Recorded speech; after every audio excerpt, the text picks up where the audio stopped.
Hola, ¿qué tal? En esta ocasión quiero hablar sobre el tema del sacrificio, tanto en el tema budista, pero principalmente en el cristiano, que es la herencia que yo recibí de mi familia, que no es porque la tenga fe en seguir la tradición, pero sí son temas que me llaman la atención y que creo que son de un profundo significado, ¿no? Es el significado del sacrificar el yo, cómo de alguna manera está representado en el Génesis y cómo de alguna manera, si Dios es el yo soy, si Dios es la conciencia del ser, cómo de alguna manera esta conciencia hace manifiesta sus características, sus cualidades en lo que describe toda la creación del ser, ¿no? Es parte de lo que el lenguaje dice, pero realmente entenderlo cuesta mucho trabajo, ¿no? Porque bueno, por ejemplo, como escribo aquí en mi texto, Dios es el yo soy, la conciencia suprema que crea todo el universo, es el principio del ser y la percepción. El ser existe y se encuentra desamparado, y la única forma de refugio es el sí mismo. Como los animales que actúan por una conciencia no evolucionada y también el instinto, donde surge el hombre quien concibe a Dios o ser supremo.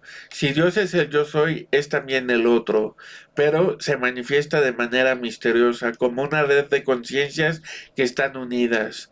Adán y Eva se encuentran en el paraíso. Esto de Adán y Eva que se encuentran en el paraíso es como una especie de nirvana en automático, que es un poco lo que viven los animales en su inocencia. Los animales están sometidos a un sufrimiento grandísimo, ¿no?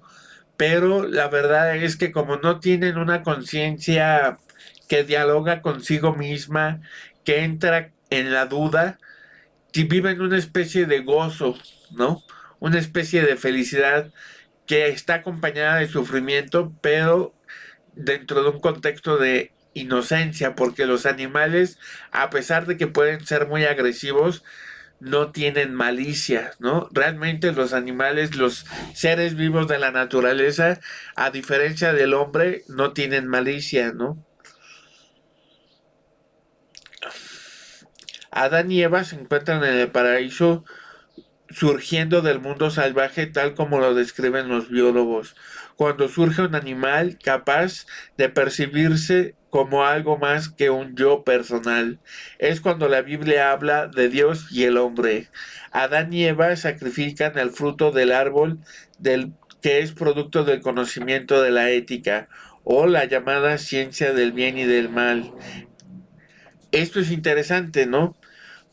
Una acción motivada por en la satisfacción del deseo de saber que algo es bueno o es malo es la antife, porque la fe se basa siempre en actuar para producir un bien sin lugar a dudas.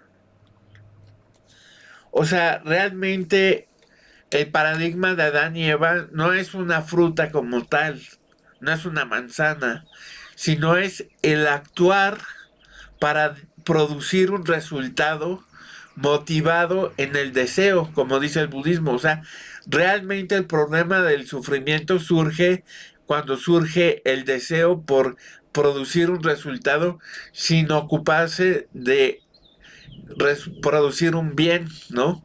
Vamos a ver si es bueno o es malo, ¿no?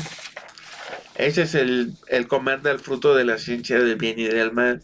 De ahí la necesidad de realizar un sacrificio para regresar al paraíso o nirvana, ya que el sacrificio es la muerte del ego, donde nace una conciencia nueva. El problema existencial entre Caín y Abel es de dos tipos de sacrificio: el sacrificar, el comer los vegetales y, en el caso de lo que Dios prefiere, comer un animal o una oveja. Es interesante cómo en la Biblia habla de que Dios prefiere la ofrenda de Abel, que es una ofrenda de ovejas, ¿no? Adán y Eva comen de frutos porque Dios les manda a comer frutos, pero Dios no es un viejito en el cielo, es la conciencia del yo soy. Y Caín y Abel ofrendan, o sea, en su comida vegetales, por un lado Caín y por otro lado Abel sacrifica ovejas. Es el sacrificio del yo. Si yo sacrifico hago un sacrificio más grande, sacrificando lo que yo amo más, sabiendo que va a producir un buen resultado, que va a dar un buen resultado, entonces es algo que Dios va a preferir, ¿no? Cuando llega Abraham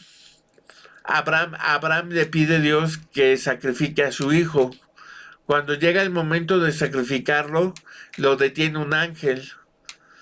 Es el sacrificio del yo. O sea, nosotros estamos llamados a regresar a ese paraíso. Por lo tanto, estamos regresados a hacer lo correcto. Y lo correcto es sacrificar el ego. Pero en la confusión en la que vivimos, lo que sacrificamos es la vida. Y no entendemos qué es, no discernimos qué es lo correcto, si sacrificar a mi hijo o sacrificar a una oveja, si sacrificar a una planta o sacrificar a una oveja. No es que sea mejor ser vegetariano o ser carnívoro, sino que son diferentes niveles de conciencia donde un nivel de conciencia te va a llevar a alimentarte de ciertos alimentos y otro nivel de conciencia te va a llevar a alimentarte de otros alimentos. Tu necesidad espiritual te va a llevar a esa necesidad de alimentarte. Y es realmente interesante cómo esto no se suele decodificar en las reflexiones sobre lo que es la Biblia. El sacrificio de Jesucristo es el sacrificio del ego, donde en realidad nos sacrificamos a nosotros mismos, ¿no? Bueno, yo quería hacer un video corto porque ya he hablado de esto, tengo un video que habla sobre esto, pero no aclaro más puntualmente ciertos detalles. En fin, espero sea de utilidad y pueda aportar algo valioso a la comunidad de gente que pues tiene interés espiritual y que de alguna manera ve divorciada la sabiduría budista y la sabiduría cristiana, cuando en realidad obedecen a la conciencia y que realmente no son una cosa divorciada, ¿no? En fin, muchas bendiciones y muchas gracias.